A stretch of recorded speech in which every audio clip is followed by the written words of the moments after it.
Come along, children. Now we're going to have a little music. Yo, what is up, guys? Welcome back to First Cut. This is our very special top 10 movies of 2023. We're finally doing it. It's been a while, but we're going to do it. Always late, better late than never. I'm here with RB3 and Sabrina. First thing I want to get to, obviously, guys, is this year, 2023 in film. Obviously, we're in 2024 now, but looking back at 2023, what are your guys' thoughts on how this year stacked up in movies? Honestly, looking back at this past year, I know we've kind of talked about it with our Oscar nominations, but I think it's been an incredible year for film. I think studios took a lot of big swings, with Oppenheimer, with Barbie. Some of these films had such a crazy cultural impact and huge return. Like, people are still going to the theater to see Oppenheimer. People are still going to see Barbie. I see screenings all the time. I see people talking about it on social media. So it's been really exciting because I feel like this is the most excitement we've seen kind of chatter wise since pre-pandemic. So it kind of feels like we're back. Yeah, nah, same. I think there's honestly been a phenomenal year. Like you were alluding to, Sabrina, all the good movies got pushed into 2023. So I feel like we just had an onslaught of nonstop hits after hits, especially during the summer, which is usually full of like dumb blockbusters. But even the dumb blockbusters were like slightly better than usual, particularly like TMNT and a lot of other ones. So I really do think this was a really, really fun year. And I had a hard time making this list. I mean, there's a hard time. I'm staring down at my list right now, and I'm thinking about switching out something for something else. Like at this exact second, I'm kind of nervous, So Yeah, there was a lot of movies that came out in 2023. First thing I want to say, I said it last year. I'm gonna say it again, but this time I mean it. 2020 year was a wild year for me personally. I didn't get to see a lot of movies that I've been looking forward to see. So my list is a little bit thinner than what I would have wanted. Eventually, I will get to the movies that a lot of people have on their list. Unfortunately, due to circumstances, I wasn't able to. But the way we're going to do it, guys, is we're going to go 10 through 6. Each one of us do our 10 through 6, talk about it, then go 5 through 2, talk about it, and then go to our honorable mentions and eventually hit our number one movie. We'll start always with you, Sabrina. What are your 10 through 6 movies of 2023? My top 10, getting into number 10, Anatomy of a Fall.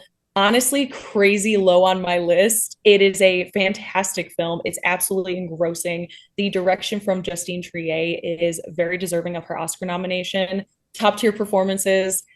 It's long, but it breezes by. And I'm a sucker for a film that ends with kind of like some ambiguity. I love to have it sit with me and stay with me for a second. So it's my number 10. My number 9 is Sanctuary.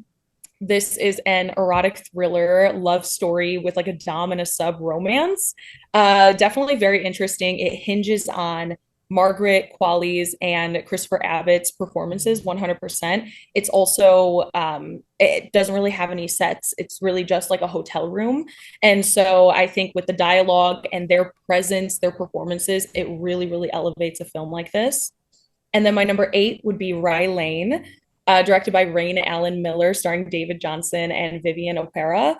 This is the best rom-com since Crazy Rich Asians. It is smart, it's funny, it's sweet. The leads and their characters are so relatable. It's kind of like a Fleabag type of vibe where they're not necessarily the best people. Like, they're very flawed, but at the same time, they kind of learn to like work through those. And something I really, really admired about this film is that it made the setting, which was London, feel very familiar. If you're looking in the background, there's a lot of moments of children doing like TikTok dances or filming that. There's food vendors. There's just so much character in the background, families walking around in color and in scope. It is just so vibrant and lively. So very comforting and sweet. And then my number 7 is All of Us Strangers. And between this and After Sun, let Paul Mescal have a break. Let's see a happy role from him. I'm excited to see Gladiator. But when he starts dancing, it's about to get real sad. But it's a very touching story on grief, loneliness. It's simple, but at the same time, very cerebral, which I was not expecting at all. I think it's a realistic and heartbreaking way of navigating being queer. And it's very earth-shatteringly sad. But Andrew Scott was absolutely phenomenal. And this was written and directed by Andrew Hay. And he adapted this from a novel, but completely made it his own. So I really, really admire that about it. And I think that's my 6 Number through 10. 6. I Oh, forgot one 6. more. Yeah, I should have numbered these. Iron Claw is my number 6. We have spoken about Iron Claw to death already in our review. I love it so much. Fantastic screenplay, a top tier ensemble. And to go through so much tragedy but end on a hopeful note, I think really resonates with a lot of people. So this is one that is going to stick with me. All right. RB3, give us your 10 through 6. Yeah, man, I'm just here. This is gonna be tough. All right, so this is these last 5 are coming in kind of fresh. I'm also gonna be putting out a top 10 list with my buddy John Marin at Real Ones. We talked briefly about our top 10 list on there, but I recorded that first, and I had a different list, and I'm changing my mind after I'm thinking about it.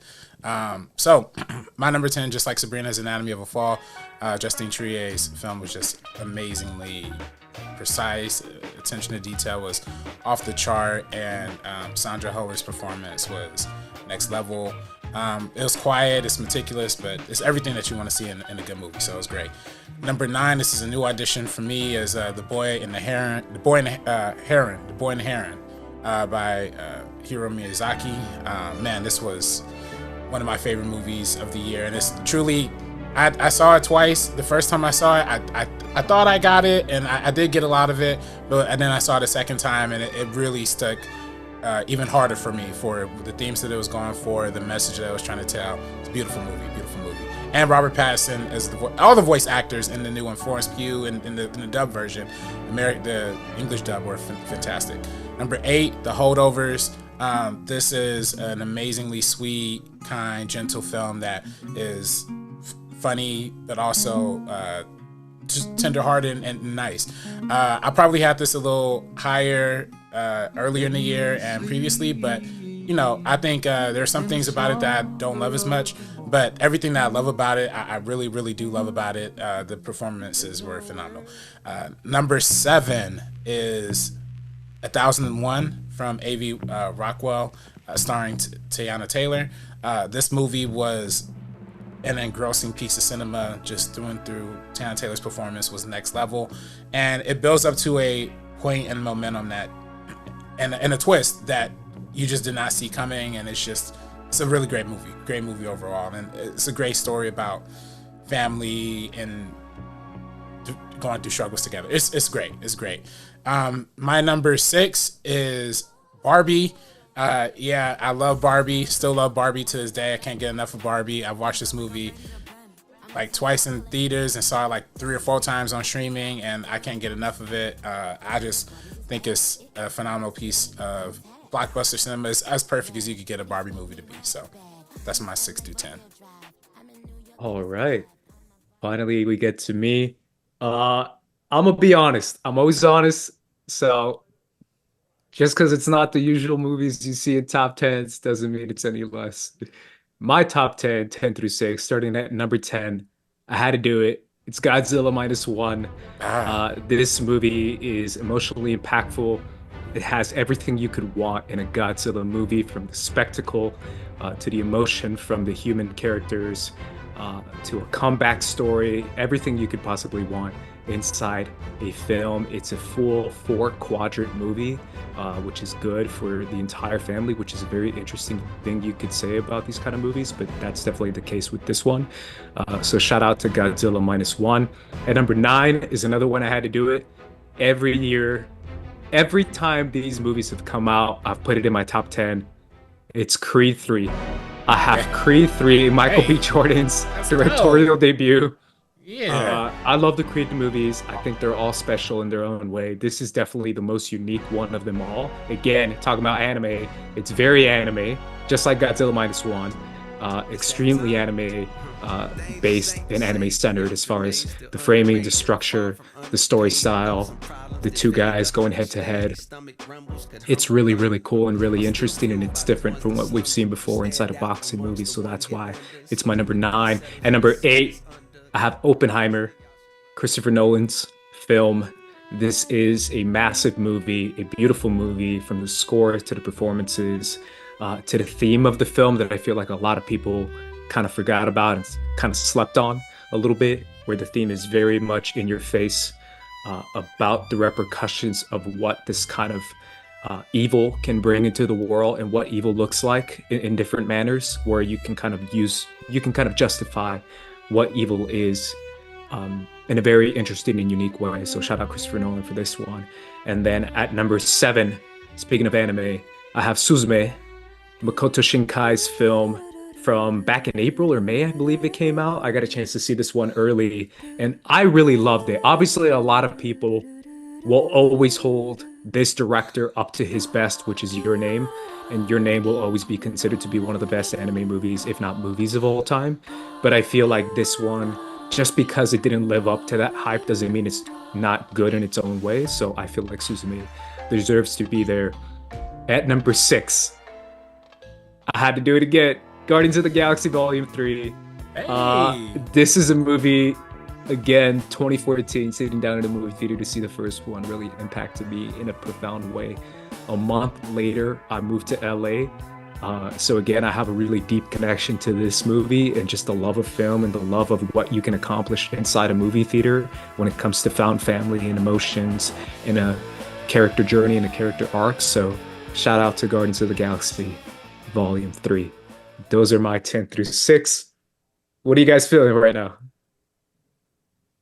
These are interesting. We got a good mix. I'm honestly surprised both RB3 and I have Anatomy of a Fall so low. Me too. Yeah, Because I'm assuming you haven't seen it, Andres. I haven't.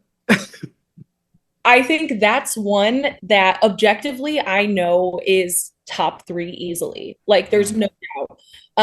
But because of my own, like the way other films have kind of like touched me throughout this past year and stuck with me, even though Anatomy of Fall has done the same and those performances are insane, her son in the film, like the performance he gives, that's probably the best child performance I have seen. Even the dog. I was gonna say best dog performance I've ever seen. Like, Yo, honestly. y'all, I heard about a dog in a movie, man. Yeah, no, it's not a dog friendly film right here.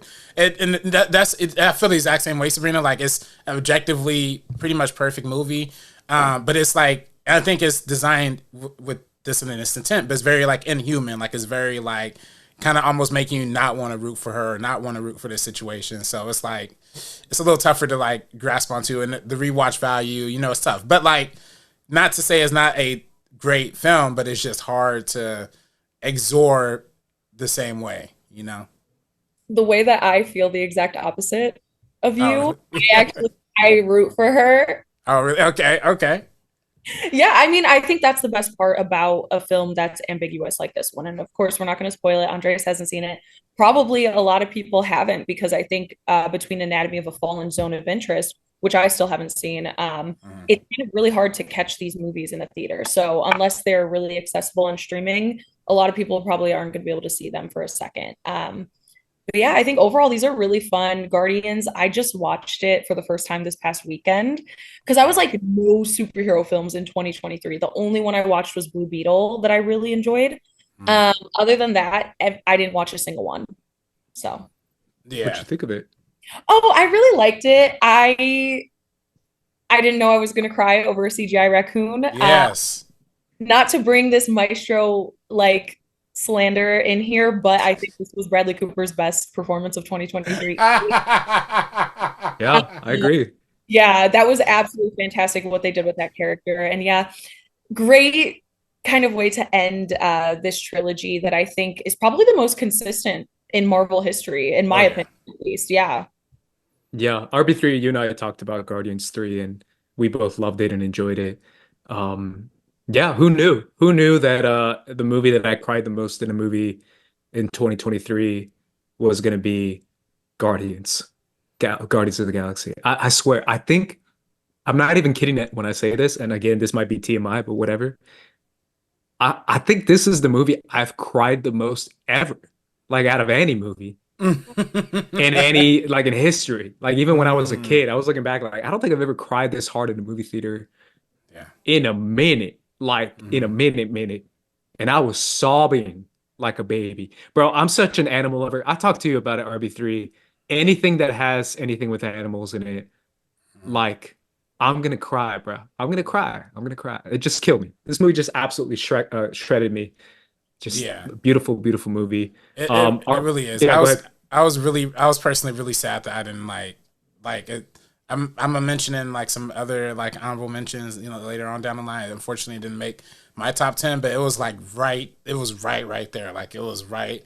That was one of those movies I was right on the edge, and I really was like you, Andres. I was really moved by it. Like I was like you, Sabrina. Like for CGI raccoon, like really, like how'd they get that out of me? But it was really beautifully done. And I'm not gonna lie, and I said this during our review, but the IMAX 3D for this movie, like this movie had no excuse to have such good 3D. But there's mad sequences in there that had amazing 3D, and nobody really talked about it. But they're like floating in space, they're doing all this, and you like it's like in you, but it's like also like classically done too. I don't know. I was like, yo, this is good. This is James Gunn. You did that. Two movies that I want to talk to you guys about. All of Us Strangers is one, and then 1001 for you, RB3. I'll start with you, Sabrina. All of Us Strangers. Talk to me a little bit about what impacted you the most in this movie. Honestly, going into it not knowing really anything about it, I just knew that there was a queer aspect to the film between Paul Mescal and Andrew Scott. But the way it showcases grief and loneliness, especially as an adult, when there's a lot of strings that are really like left and you're kind of picking up these pieces and trying to figure out how do you move forward from this, and it's really about opening up old wounds and trying your best to heal them and doing whatever you can to do so. It's supernatural. It depends on how you interpret it. There's supernatural or some other elements to this, and it actually is pretty crazy because when I first looked it up, and I haven't read the book, but there is like a 1980 something Japanese horror film based off of the same book. So that's kind of what I was talking about, where this writer director, he took this story and really made it his own. It's very unique because I would not call it a horror movie by any means. And yeah, that's really what stuck with me, is how they deal with all of this and how they also show it's moving forward with that and accepting it and making peace within yourself, even in the midst of tragedy, which again is another reason why I love Iron Claw. So RB3, talk to me a little bit about 1001. Yeah, 1001 is a beautiful movie. I mean, it's about Tiana Taylor is the main star of it. She plays, I believe her name is Enzi, and she basically, her son Terry is in like foster care. She kind of breaks him out of foster care so she can kind of raise her herself. And it's just like their struggle of like growing up in this like tiny New York apartment, like where, again, this like started in the 90s. And then, obviously recent New York Times, things are like being gentrified, like the community's changing around them. Things are getting a lot different. And then also watching this young man who's played by two different actors, when he's like younger, and then when he eventually becomes old. I think actually three different actors, but the guy, the guy who plays the last version of the son, I can't remember his name off the top of my head, but he has a monologue towards the end of the film. Oh, sorry, the actor's name is Joshua Cross. Joshua Cross. He has a monologue at the end of the film that is like, will just pull at your heartstrings like all across the board. Like it is crazy how good he just plays the son who's affected by his mom. And again, there's a whole underlying element to the thing that I don't want to spoil, but it just, when you get to the heart of it, it's like really impactful. By the end of it, you're like on the edge of your seat. So I really, really enjoyed that one. And that's on Amazon Prime, right?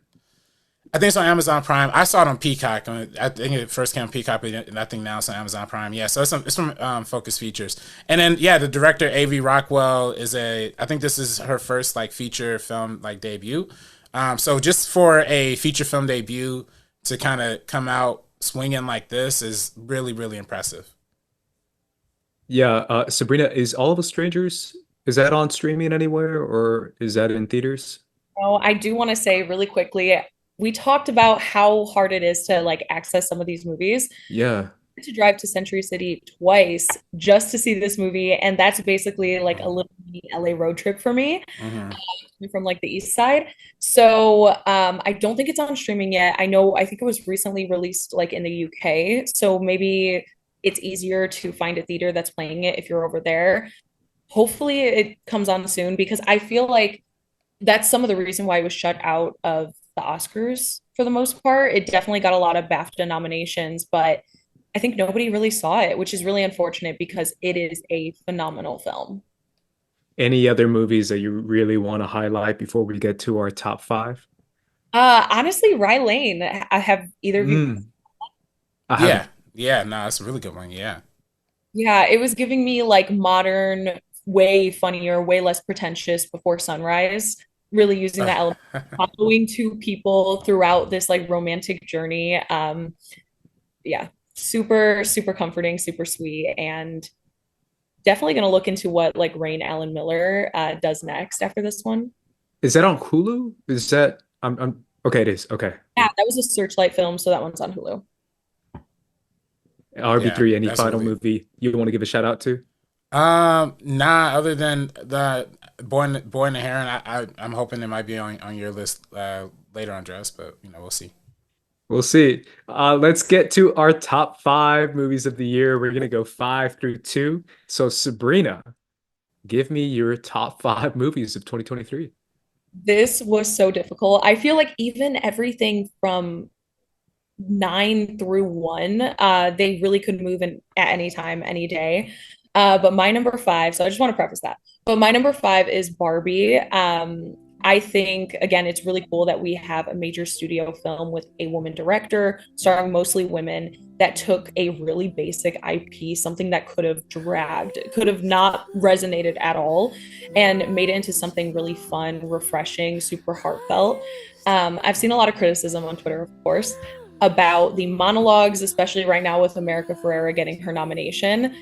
But I don't agree with the idea that it's like on the criticism that it's feminism for children, because I kind of think that that was the point. I Mhm. think Barbie is a film that's accessible for everyone. Again, this is a movie about a doll, so I feel like a lot of kids are going to go out and see this.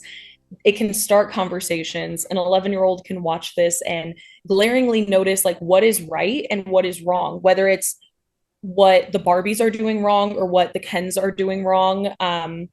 And come out of this film with a brand new perspective, maybe on themselves, the world around them. It's like lessons you can take with you throughout your life. And we've seen Greta do monologues in Little Bird and Lady Women, and those were very, very impactful. So this whole like diet feminism criticism, I think, doesn't necessarily work because this is something very simple, accessible, and especially in the era of the Andrew Tates, the horse patriarchy people, the alpha males, it's kind of dominated the minds of a lot of young men. Actually, right now, there's this huge ideological divide between young men and women all over the world. They kind of broke it down. I think it was like Financial Insider. I'll drop the link in the comments just for the source, but they broke it down by country and just kind of overall in the world. Right now, there's the biggest divide.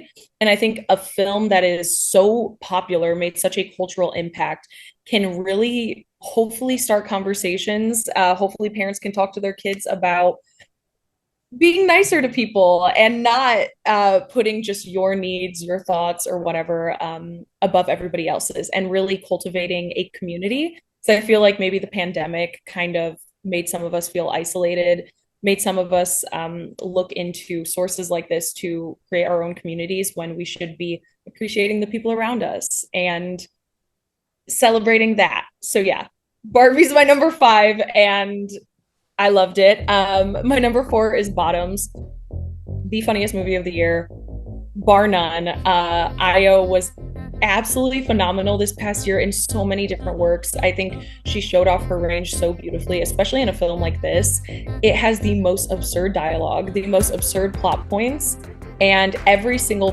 performance in this film was like firing. Marshawn Lynch, I had never heard of him because I'm not a sports girly. So I thought he was straight up an actor. And then when I found out he wasn't, I was absolutely shocked. His comedic timing was insane. The ad-libs were unreal. I think the screenplay is airtight. I think every detail is so meticulous in this film to be funny. Like every single rewatch, you're going to find something in the background to talk about. It's fresh, fun, dynamic, and I'm really excited because an Emma Seligman film was in my top 10 of 2021, and that was Shiva Baby. So now both of her films that she's released have been on my top 10s. I just realized that. So shout out to her. And then my number 3 is Past Lives. And honestly, I can't even think about this movie for too long without getting extremely emotional. I think when it comes to friendships, romantic relationships, family, it's a lot of that what could have been or maybe in another life. Those stories always get to me, and I think the 3 leads in this film were absolutely fantastic. Celine's song direction and screenplay was so amazing, and it's so subdued, it's so simple. You are just following these people through various points of their lives. The Eternal Sunshine mention halfway through the movie or like towards the start, definitely made for me. So I really, really appreciate this one.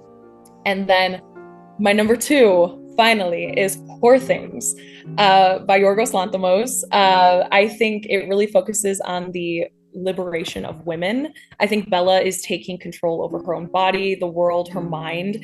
She's experiencing the human condition completely unblemished for the first time. And she was created by men. She was attempted to be controlled by men, like Mark Ruffalo's character in the film, but she creates agency for herself to come and go as she pleases, to do whatever she wants. She doesn't listen to a single person. And experiencing the world with all of these aspects and just like full pleasure, whether it's traveling, food, romantic relationships, anything like that. I think the way Yorgos portrayed all of this as a woman coming into her own was really, really beautiful. And the production design was incredible. It's so dreamy. It's very fairy tale like almost. So to me, Bella Baxter is like a modern fairy tale princess. I absolutely adored this film. All right. Poor Things did come out through the Disney Corporation, so she is technically a Disney princess. There we go. There you go. Your 5 through 2 or B3? Yeah, my 5 through 2. Very, very similar to you, Sabrina. My number 5 is Past Lives. I love this film all through and through. Celine's song did the thing. And I think it's, even going deeper than the romantic angle of it, it's kind of like that longing for your connection to home, or to your homeland, like how she lived in Korea for the first, was like 9 or 10 years of her life, readjusting to American culture and American lifestyle, and frankly, a very American kind of career, being a playwright and a screenwriter. I mean, obviously they have screenwriters and stuff in Korea too, but it's a very, she's definitely shooting for the Hollywood kind of, it's very, it very feels, it's like, she's getting more accustomed to the American lifestyle, American culture, even, down to marrying her husband. And it's just, but then having that reminder of home and having that reminder of and having that choice directly in front of her.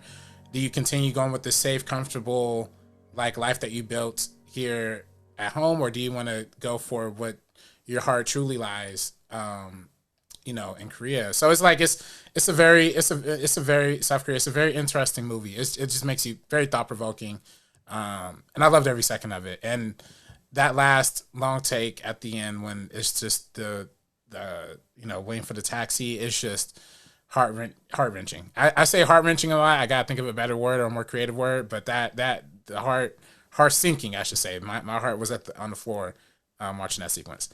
So that's my number 5 right there.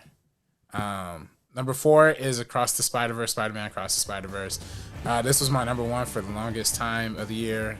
The phenomenal piece of animation, everything that they were doing, playing with the form of animation across the watercolor painting, color textures that they had to invent new technology to create, to the obviously the very colorful world of Miles Morales, but also get into that heart and that family relationship that Miles had with his mother and his father and all those things. So it was getting deep. And then obviously speaking to the whole message of anybody can wear the mask, anybody can be a superhero, anybody can live up to their fullest potential, I think is a message that kids and honestly a lot of adults need to hear too. So it's a great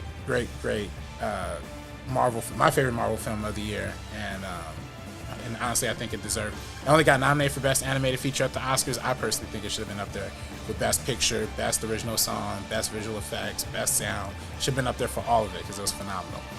But anyway, my number 3 is Poor Things, very similar to you, Sabrina. I love this movie through and through. Yorgos Lanthimos just put so much style and flair and made it so weird. Like, I love movies that are just weird and unafraid to be weird.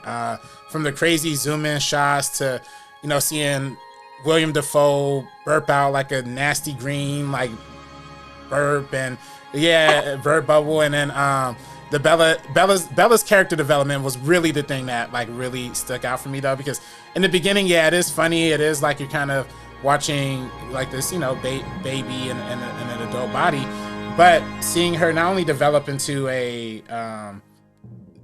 woman, but a very articulate woman. Like, she's very smart. Like, she's outsmarting pretty much everybody in the room. I don't know. It's just such a it's a real journey. It's like the modern day Odyssey, in my opinion.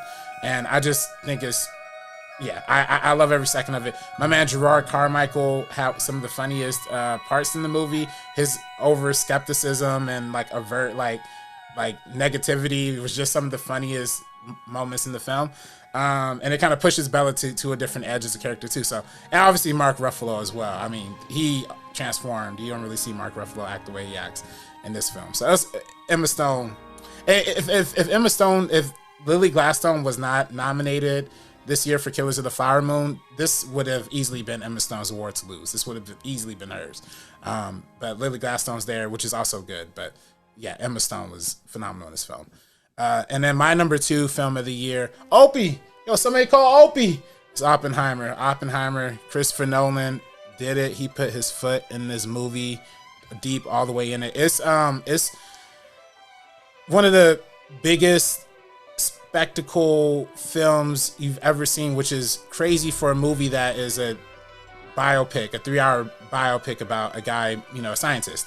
But yeah, he somehow, some way finds a way to build the spectacle around it, build the suspense around it. It's even spectacle, not even in terms of big, explosions or action set pieces, but just through montage, through music, just the way every piece of it kind of interweaves with each other. Like, I think about that scene when Kenneth Branagh is like, Oppenheimer, can you hear the music? Can you hear the music? And then they cues to the most beautiful score from Ludwig Göransson you'll ever hear. It's just like, yo, it's like the script is like collaborating with the music, with the direction, with the editing. It's like everything is just a perfect formulation. You know what I mean? So, it's one of my favorite movies of the year. It's my second favorite movie of the year. So.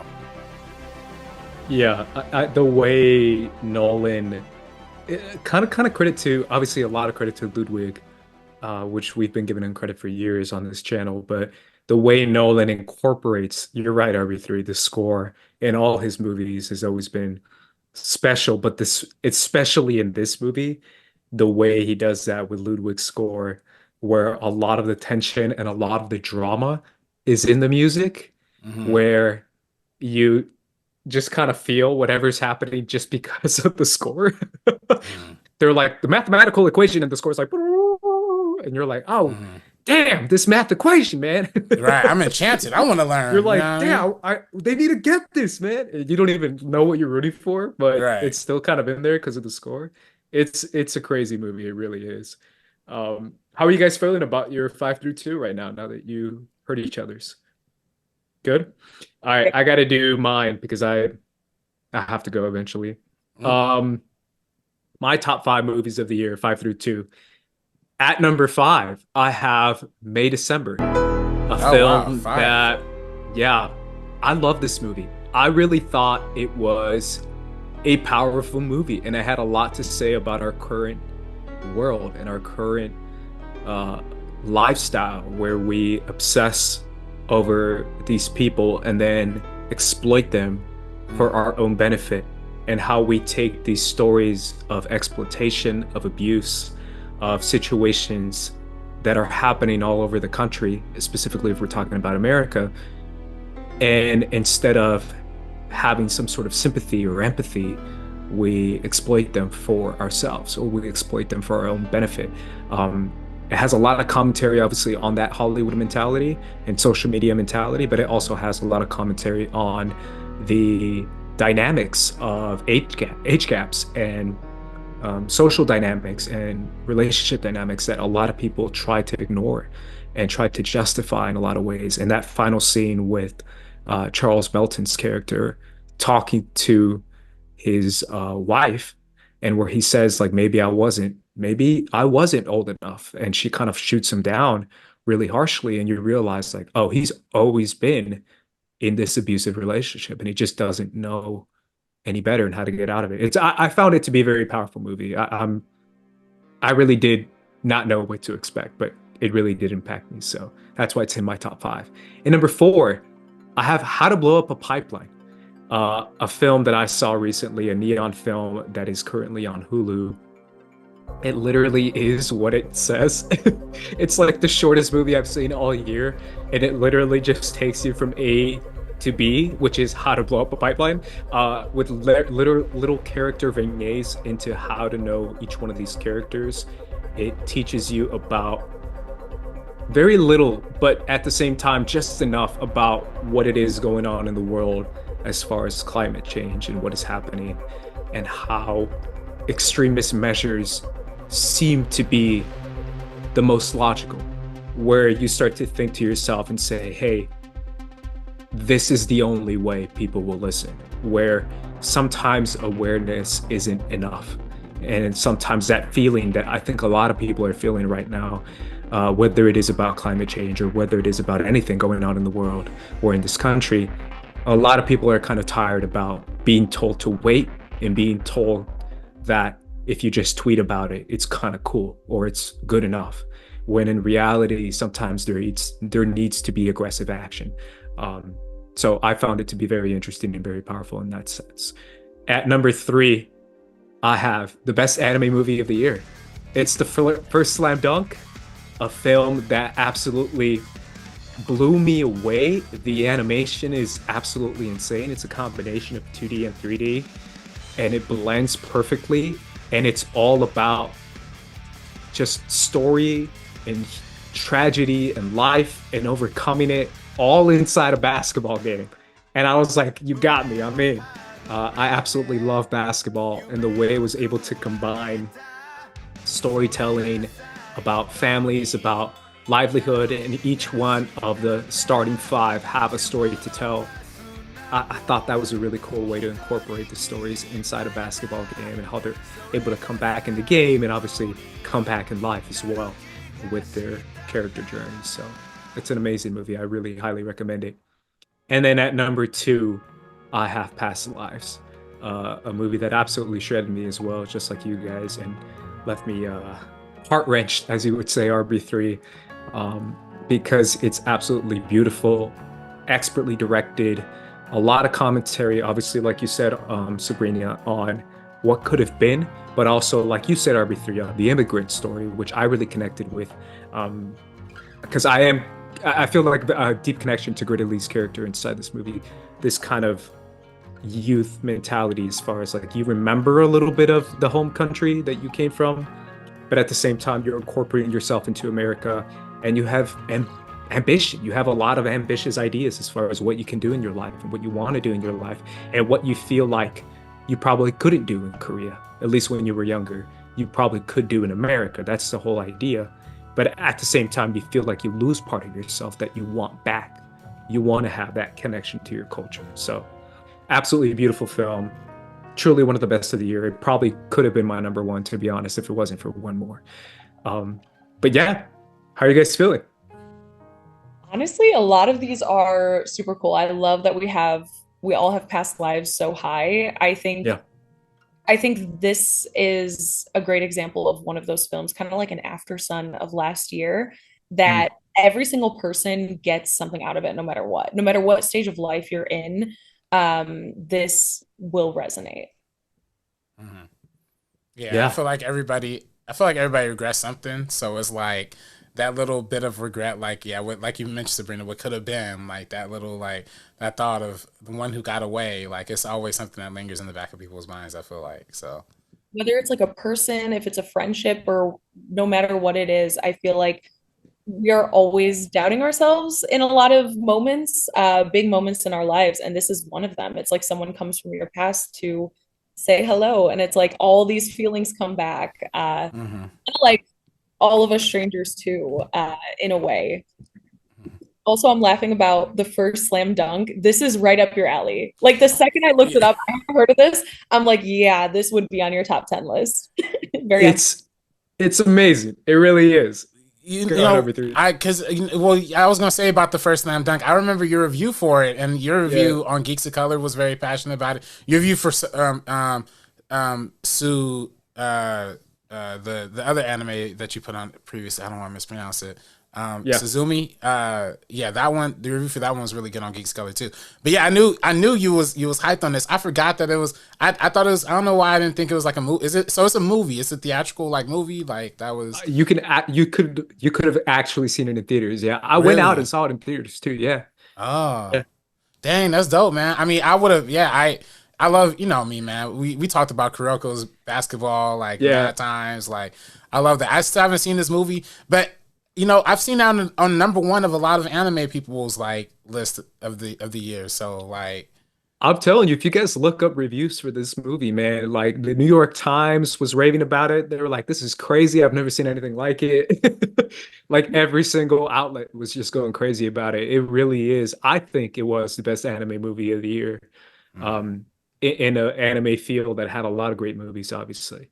Um, but it's a beautiful movie. It really is about just what you take into these kind of sports and what you can accomplish in it. Obviously, the amount of emotion that players put inside the game is crazy. And if you keep up with sports and if you've kept up with sports for a while, you know about that, where it's not just about a touchdown or a 3-point shot. It's about like what did it take to get here? And everyone has a story.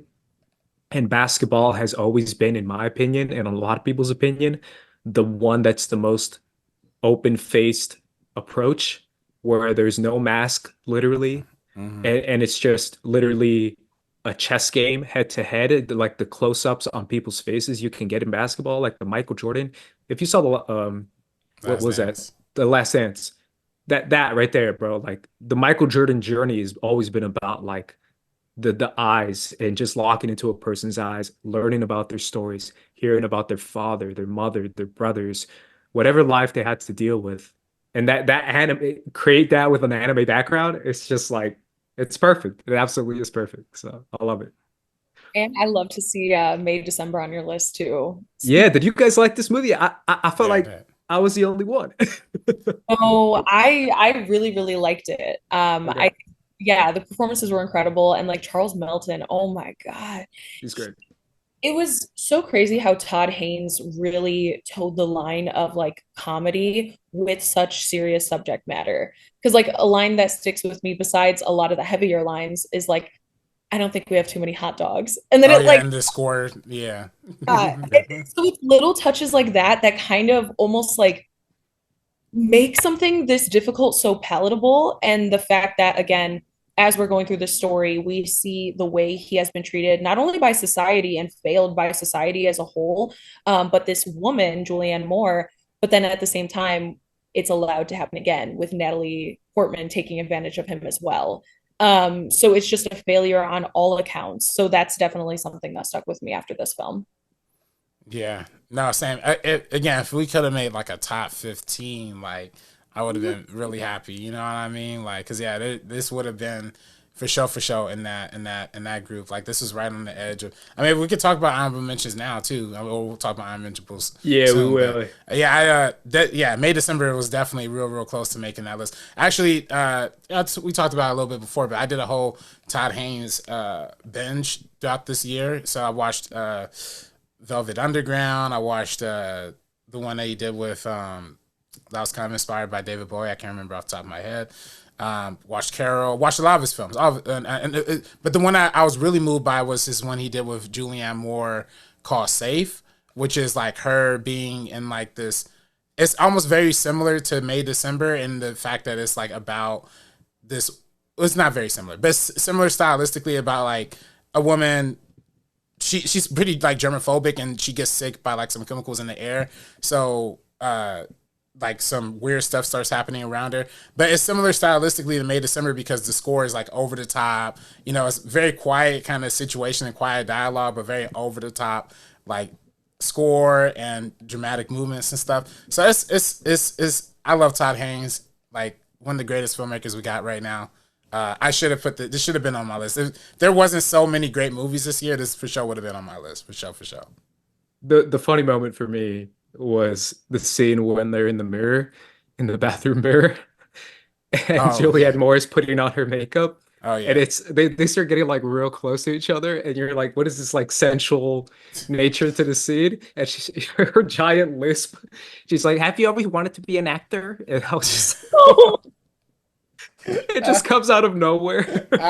You're like, are they about to kiss? And she just like breaks that tension with like the biggest goofiest voice ever. Todd Haynes was able to take this insane story, add in this melodrama in moments like that, and add that levity to characters that are the ones that are doing the wrong things. And Charles Melton's character, he's able to toe that line and still give this space within that story. So yeah, that crazy one, that lisp. Yeah, any movies you want to give a final shout out to before we hit our honorable mentions? Sabrina, what was your number 4? My number 4 was Bottoms. Oh yes, that's it. Yeah, Bottoms. Oh my gosh, like so funny. Another one that like was like a top like 12 or top 15. Like this would be there. But yeah, I love Bottoms. Like this, like you put me on the Bottoms, and I was like, yo, this is phenomenal. This is probably the funniest movie. Like to me, it's probably like the best comedy of the year. You know what I mean? Like I guess I put Barbie on the list because I think the cinematic achievement of it was really dope. But like, yeah, Bottoms was so funny, so many laughs, so good, so rewatchable. It's really amazing. I'm happy to see that on your list. Yeah, and again, sophomore feature, like knocked it out of the park. Have you seen it, Andres? I haven't. You have to watch it immediately. Yeah. Immediately the second. Is there anywhere to watch it?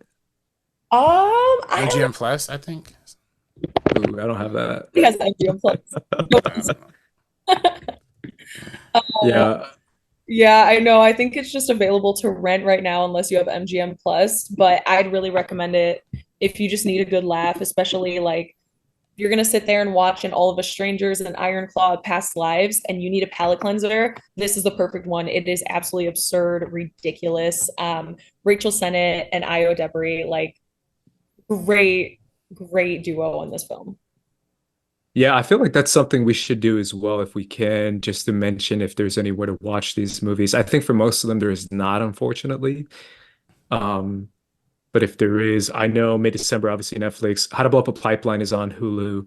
If anyone wants to see that, it's again really short. You can just check that out real fast. Super interesting. But I think we should just get to our honorable mentions. You guys ready? Yeah. Let's do it. I'll start with you this time, RB3. Yeah, I mean, so many honorable mentions. Again, like All of Us Strangers, Killers of the Flower Moon, Guardians of the Galaxy Volume 3 again was real close. Leave the World Behind was real close, real close. Bottoms, all of it. I already said All of Us Strangers. Did I already say that? I think I did. Yep. Aristotle and Dante's Discover the Secrets of the Universe. Phenomenal film right there too. And I think I said Guardians 3. May December. And then for Iron Claw, Creed 3 for sure would have would have been number 11. It was on my previous like version of my top 10 list. Talk to Me was phenomenal. One of the best horror movies. Probably my favorite horror movie of the year. It's too many good movies to list off, but those are just some of my honorable mentions. Sabrina? My number one honorable mention that I do want to say is Oppenheimer, just because it is not on my list, but it is a fantastic film. It's kind of like Anatomy of a Fall. I know objectively it should be on there. Also, Are You There, God? It's Me, Margaret. That was a super rated, absolutely gorgeous, young coming of age story. Rachel McAdams and Kathy Bates were incredible. Abby Ryder Fortson, so sweet. So I love that one. Spider-Verse as well. It is a stacked year, so it's so unfortunate that I had to leave a lot of these off. We have The Holdovers, How to Blow Up a Pipeline as well. Asteroid City, Beau is Afraid, and Evil Dead Rise was my favorite horror movie of the year. That's a good one. My honorable mentions are so goofy. The comedy of the year was unfortunately not Bottoms, Sabrina. It was John Wick Chapter 4. That was a comedy of the year. Absolutely amazing movie, both funny and just full of action. Again, so many hysterical moments in this movie. The scene where he falls down the stairs. I've never seen anything like that in a movie. Have you seen John Wick, Sabrina? Chapter 4? I haven't.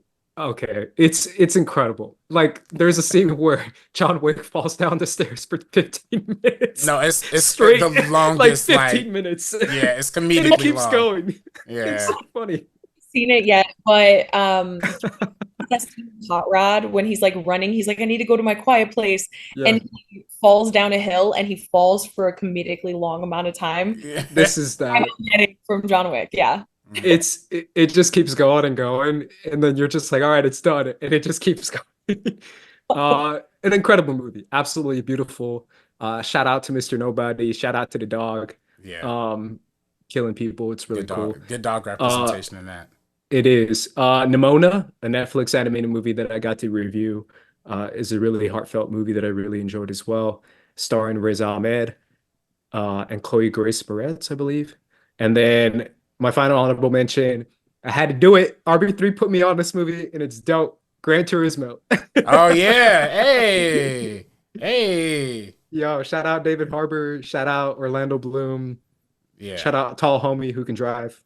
Yeah, that dude, Archie Madeki, like he's a dope actor. He's a dope actor. Yeah. But David Harbour, like he stole that movie. That's a good one. Yeah. I forgot about that movie. That's a great movie. It's a great movie. Gran Turismo is the one in Saltburn too. That's and right. He's in Saltburn too. So I knew him from Midsommar. Midsommar. Yeah. That's why I recognized him. I was like, I've seen this dude. And then also a really heartfelt small role by I always mispronounce his name. Is it Jaman Hasu? Oh yeah. Jamin Hasu, I think.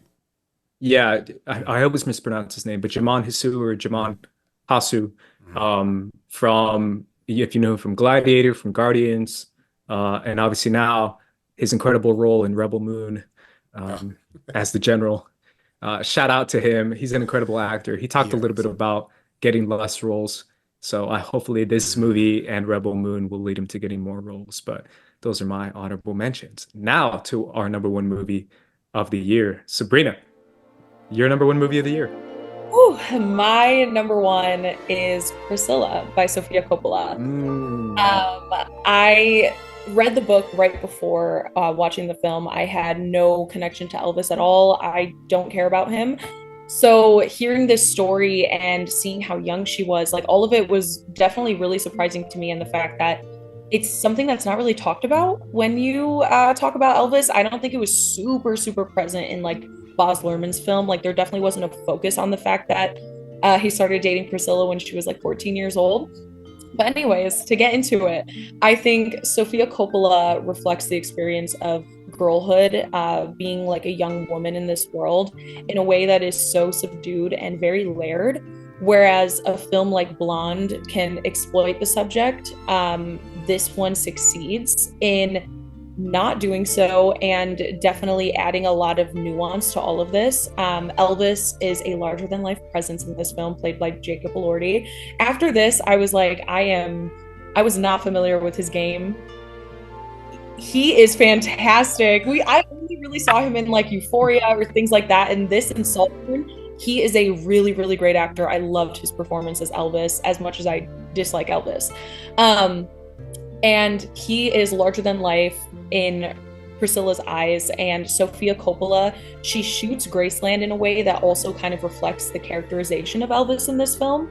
It's like, so it's so large. She's in there alone. She's trapped for a lot of this. I feel like a lot of people can resonate when you're in any kind of controlling relationship, whether it's a friendship, romantic one, or again, a family one. That's kind of where I have my connection for this film, where there is just like a dominant presence looming over you at all times, and you kind of feel like you're walking on eggshells around this person. You feel like you can't be yourself around them.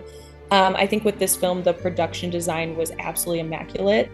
I think the costume, makeup, and hairstyling was super top notch. I cannot believe it wasn't nominated, because her looks and outfits tell the story of this film, show this character's liberation herself. And her life was full of people like viewing her from the outside, but her makeup was this like shield or facade. It's something, as a person who didn't know that much about Priscilla, like I was familiar with all of her most popular looks that we see in this film.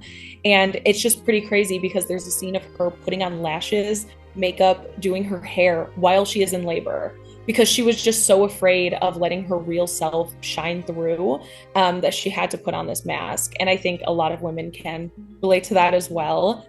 And again, with the costuming, like as she starts to come into her own, she is defying Elvis's rules for how she can dress, and she's adding in patterns, she's adding in colors that he wasn't like allowing her to wear, really. I just think those little touches, because there's no attention drawn to them in the film. It's just, as you notice it, you're like, oh, like you see so much of her own personality finally start to come out. The performance by Kaylee Spianey was incredible. The fact that she was able to act so young and naive and then really take her power back towards the end of the film, I just think was phenomenal. And it felt like there was 10 years between what was going on, even though, of course, we know there wasn't. And again, like all Sofia Coppola films, there are just so many touches and details that are incredibly impactful and really elevate this story. So as far as any type of biopic goes that focuses on women's struggles or anything like that, Sofia Coppola is a fantastic person to touch on that. And just to end it off, I hated Blonde. I hated Blonde so much. This is how you tell a story that can be like a little bit tragic without exploiting its subject. So yeah. I always think back to Anna, girl, you were great in Blonde. And she was, but the film Yeah. was. Yeah. Shout out to that song. That was RB3, your number one movie of the year.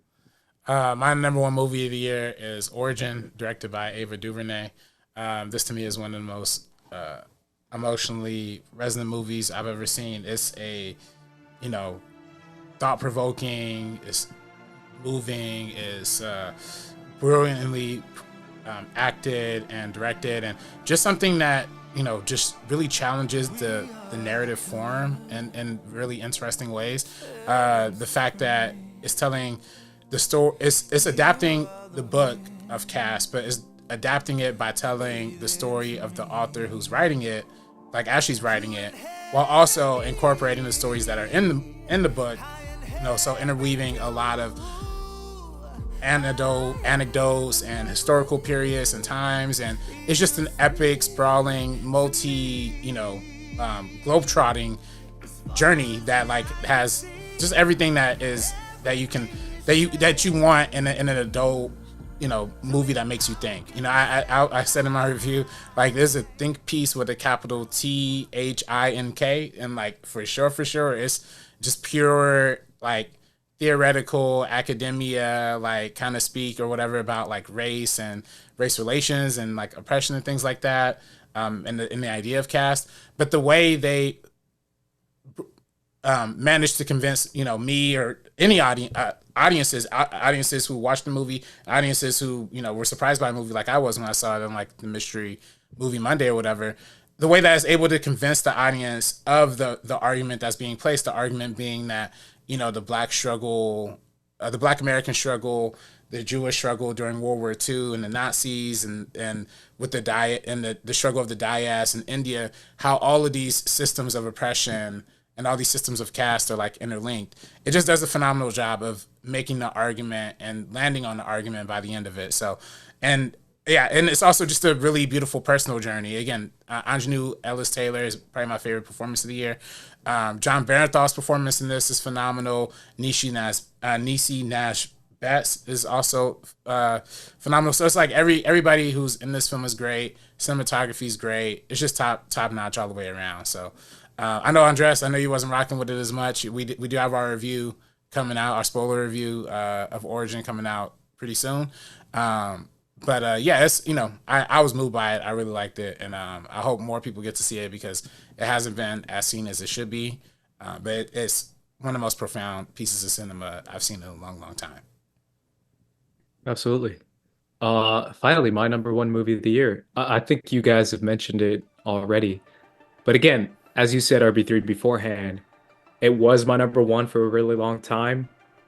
And I had to leave it up there just because I couldn't find anything else that really matched it for me.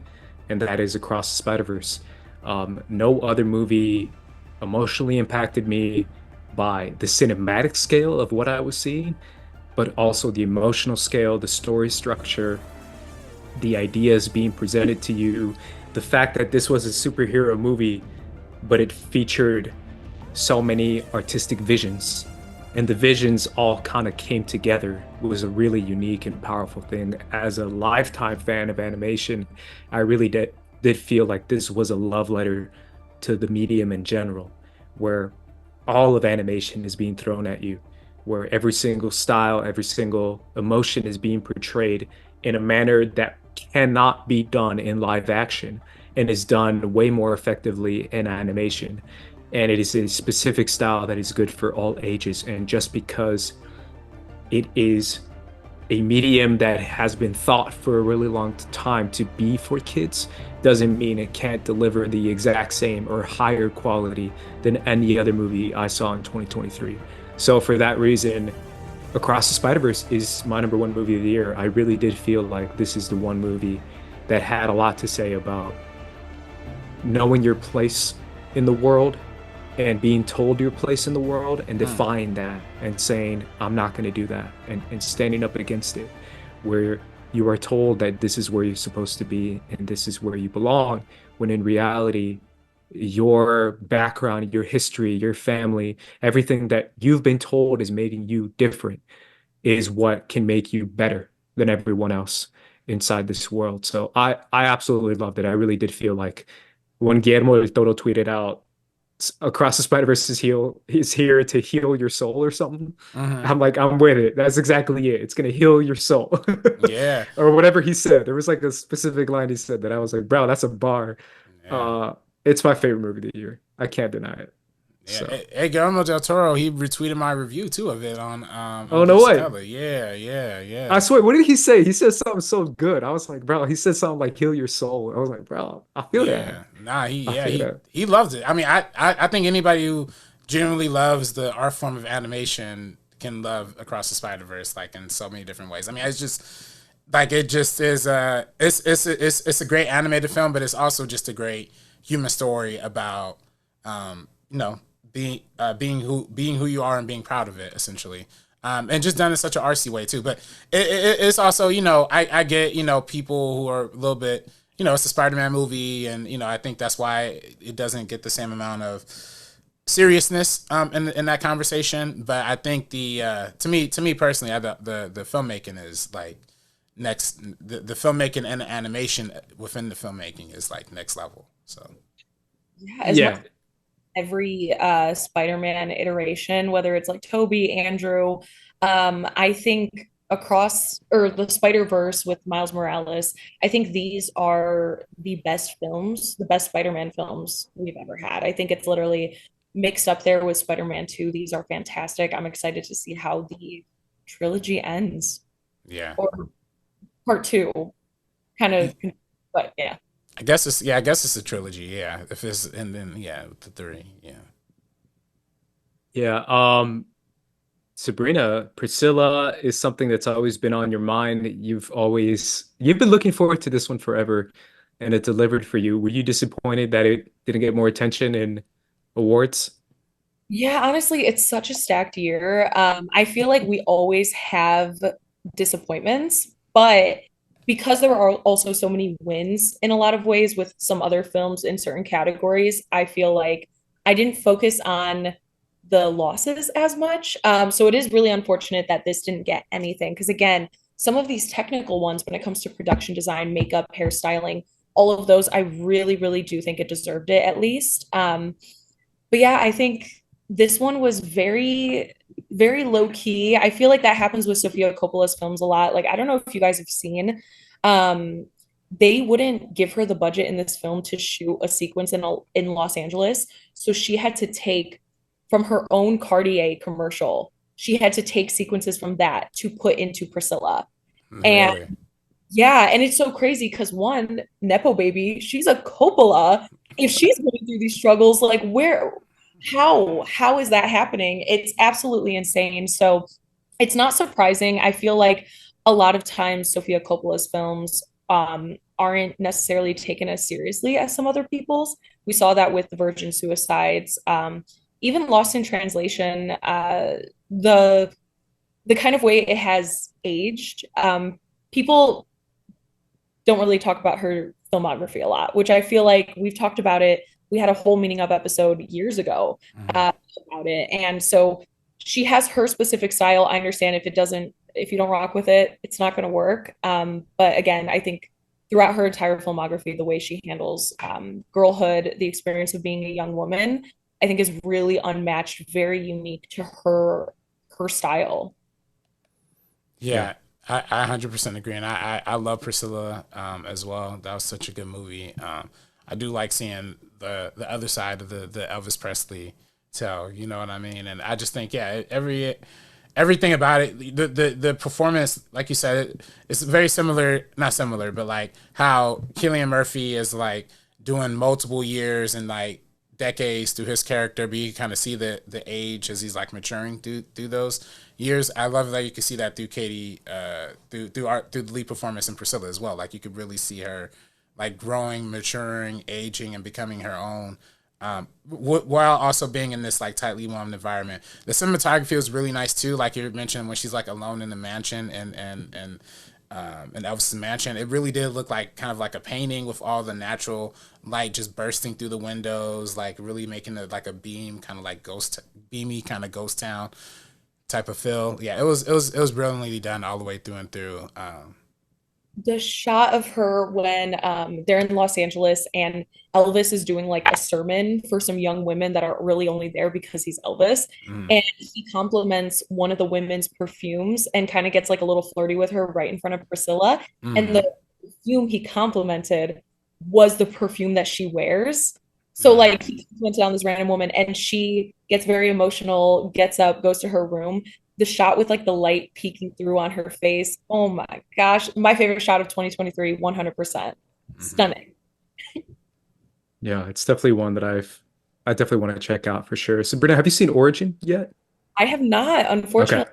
Yeah, that's one of those. So I have now a whole list of things. I have to watch the first Slam Dunk, Origin. Uh, yeah, way too many good movies in 2023. It was like an embarrassment of riches, honestly. Yeah. Yeah, how are you feeling, RB3?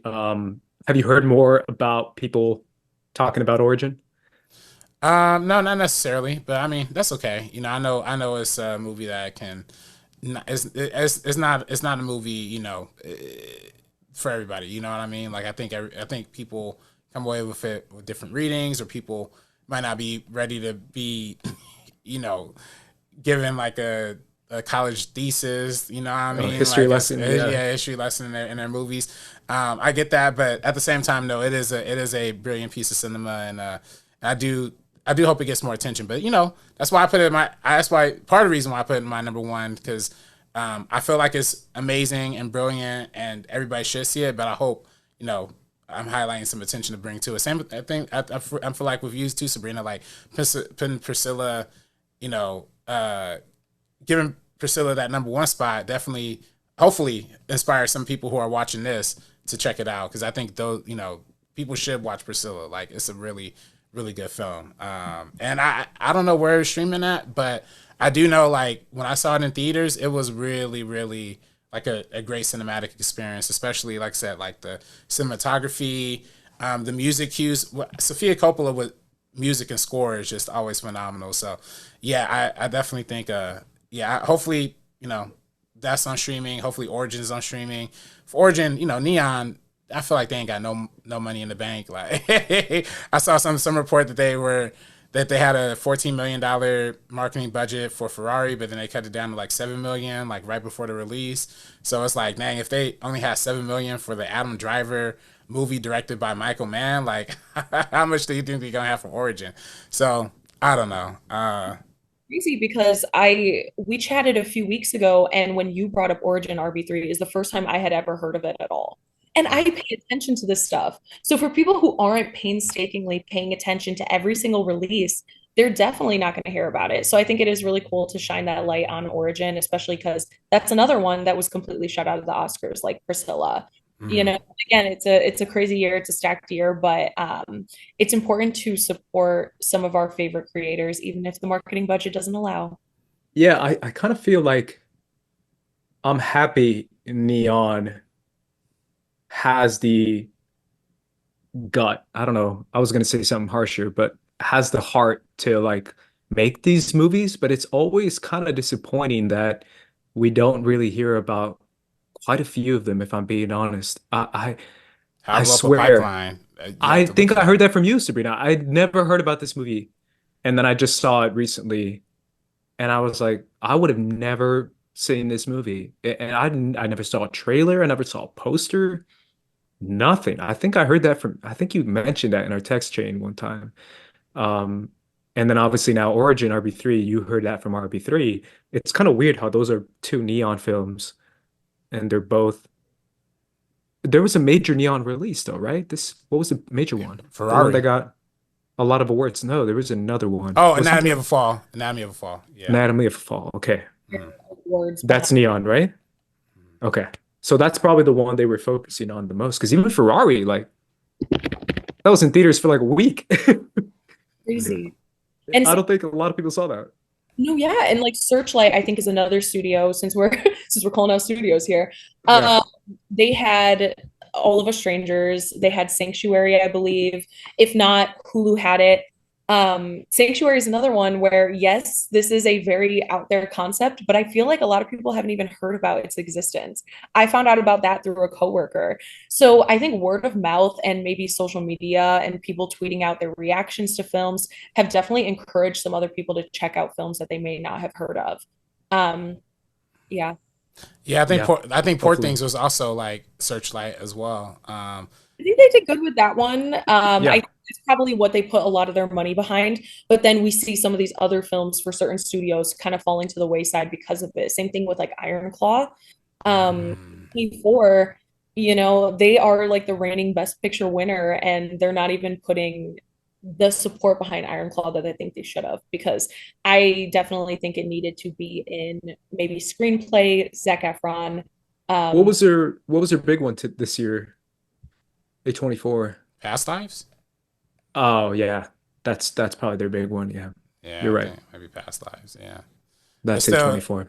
but it's just it's like I hate that we always have to be like, oh, what's their one? What's the one that we're The gonna one they choose? pick. Like, I'm like, Yeah. man, can it just makes you kind of sad? Like, can it just be based on merit? Can it just be based on people seeing it? But then again, it's like, I don't know. Sometimes it works out. Like we had Andrea Riseboroughs. She snuck in with her like nomination through a guerrilla campaign. I think people are trying guerrilla campaigns now, but it's like, cinema, like people need to see these movies, and yeah, I don't know. I don't know. It's hard because we've had a conversation for the past, I don't know, forever. I want to say 6, 7 years about streaming and independent movies and like awards movies, and how like I've been hypercritical of like putting these movies on Netflix and just letting it die there. But in a sense, I feel like that's better than not seeing them at all and just it being buried, maybe seeing a week run in theaters and then it never pop up again. I feel like that might be even worse. So it's a difficult balance. It's really difficult. Yeah. Say a lot of my favorites, besides of course like the Barbies of it all. I don't think there's really any in my top 10 that are easily accessible on streaming right now, No. which is very unfortunate.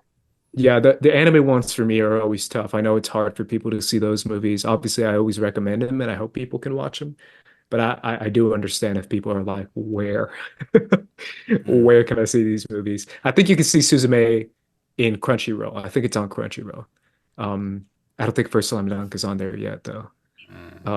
But you can see that one. I think it's been up there for a little bit. So Yeah. let's run through our top 10, 10 through 1 real quick, and then we can wrap it up. Sabrina, give us your top 10 movies of the year, 10 through 1. Number 10, Anatomy of a Fall. Number 9, Sanctuary. Number 8, Rye Lane. Number 7, All of Us Strangers. Number 6, Iron Claw. Number 5, Barbie. 4, Bottoms. 3, Past Lives. 2, Poor Things. And number 1 is Priscilla. RB3, your top 10 of the year. Number 10 for me is Anatomy of a Fall. Number 9, The Boy and the Heron. I was surprised that wasn't on your list, Andres. What's up with that? Yeah, you like Boy and the Heron? I thought it was cool, man. I thought it was cool. Oh, okay, all right. You don't like the RC, you know what I mean? You don't like Miyazaki, I get it. No, I'm just kidding. Number 8 is The Holdovers. Sorry. Number 7 is 1001. Number 6 is Barbie. Number 5 is Past Lives. Number 4 is Across the Spider-Verse. Number 3 is Poor Things. Number 2 is Oppenheimer. And number 1 is Origin. Awesome. My top 10 movies of the year. At number 10, I have Godzilla -1. At number 9, I have Creed 3. At number 8, I have Oppenheimer. At number 7, I have Suzume. At number 6, Guardians of the Galaxy Volume 3. At number 5, I have May December. At number 4, How to Blow Up a Pipeline. At number 3, The First Slam Dunk. Number 2, Past Lives. And number 1, Across the Spider-Verse are my top 10 movies of the year. How you guys feeling? I love these. I love that we share some, but also our lists are very different. I feel like this happens every year. It does. Yeah. No, I got it. I want to check out First Slam Dunk. What was that one you called? Sanctuary, Sabrina? You guys have to watch Sanctuary. Trust me, it's a vibe. I want to see Poor Things. Yes. I want to see Priscilla. And I want to see, what was another one you guys had that I'm like, all right, I need to see it. Riley. Rye Lane. Okay. I'll see that. Anatomy of a Fall. Anatomy of a Fall. No Killers of the Flower Moon for any of us. That's tough. Love Lily Gladstone. Right. No, I feel that. Yeah. Same. But yeah. Alrighty, guys. Those were our top 10 movies of 2023. Let us know what is your top 10 in the comments down below. Let us know what you thought of our list as well. What are you going to check out that you probably wouldn't have heard of before? Let us know that in the comments down below as well. You could follow us at First Cut TMO, and you could follow me at Squad Leader Race and Sabrina. Follow me on Twitter and TikTok at Sabrina on Film, and then Instagram at Sabrina X Monica. RB3. You can follow me on Twitter and Instagram at Director RB3. Either way, guys, for the First Cut crew, we're going to be peacing out, so peace. Deuces.